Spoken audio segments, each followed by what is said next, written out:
नांदेड़ में सिख समाज हर साल होली का त्यौहार निहायत जोश व खरोश के साथ मनाता आ रहा है। हर साल होली के दिन रिवायती तौर पर गुरुद्वारे से मजहबी जुलूस निकाला जाता है। हल्ला बोल जुलूस में हजारों की तादाद में सिख समाज के लोग निहायत अकीदत के साथ हिस्सा लेते हैं, लेकिन इस मरतबा कोरोना वायरस के फैलाव को देखते हुए इंतजामिया ने जिले में मुकम्मल लॉकडाउन लगा दिया है। लॉकडाउन की वजह से किसी भी तरह के मजहबी जुलूस को निकालने पर पाबंदी लगा दी गई है, जिसकी वजह से सिख समाज के सालाना मजहबी जुलूस को निकालने की भी इजाज़त नहीं दी गई थी। काफ़ी इसरार करने के बाद गुरुद्वारे के अहाते में ही उन्हें इस जुलूस का एहतमाम करने को कहा गया। इब्तिदा में गुरुद्वारे के अहाते में ये जुलूस पुरअमन तरीके से चल रहा था। पूरे इलाके में पुलिस ने सिक्योरिटी अहलकार भी तैनात कर दिए थे, लेकिन इस दौरान कुछ लोग मुश्तइल हो गए और उन्होंने गुरुद्वारा गेट नंबर 1 के दरवाजे के सामने लगे बैरिकेड हटा दिए और जुलूस को सड़कों पर ले आए। वहां मौजूद पुलिस एहलकारों ने जुलूस को बाहर निकलने से रोकने की कोशिश की, जिसमें पुलिस के साथ जमकर हाथापाई भी हुई। इसमें 4 पुलिस एहलकारों के जख्मी होने की भी इत्तला है। बिलाखिर जुलूस खत्म हो चुका है और शहर में चारों तरफ अमन व अमान कायम है।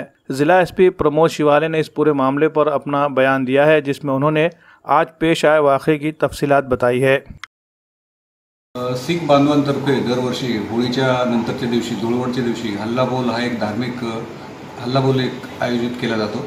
कोविडच्या अनुषंगाने आणि जिल्हा प्रशासनाकडून काही प्रतिबंधात्मक निर्देश जाहीर करण्यात आलेले होते। त्यानुसार हल्लाबोलची परवानगी नाकारण्यात आलेली होती। यासाठी वेळोवेळी गुरुद्वाराचे सदस्य त्यानंतर धर्मगुरू यांच्याशी चर्चा करण्यात आली होती आणि त्यांनी सुद्धा परिपत्र काढून आवाहन केलं होतं की कोविडची परिस्थिती पाहता हल्लाबोल बाहेर पारंपरिक मार्गाने गुरुद्वाराच्या बाहेर न काढता आतल्यात काढायचं त्यांचं नियोजन होतं।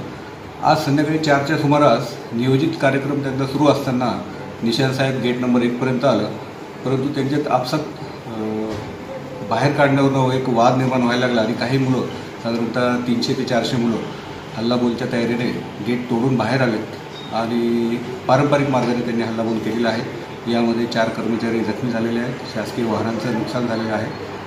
आम्ही आता गुन्हा दाखल करून पुढील कायदेशीर कारवाई करत आहोत। 4 पोलीस कर्मचारी जखमी आहेत। एकाच्या डोक्याला मार लागलेला आहे, आमच्या अंगरक्षकालाही लागलेले आहे। अजून 2 ते 3 कर्मचारी जखमी आहेत।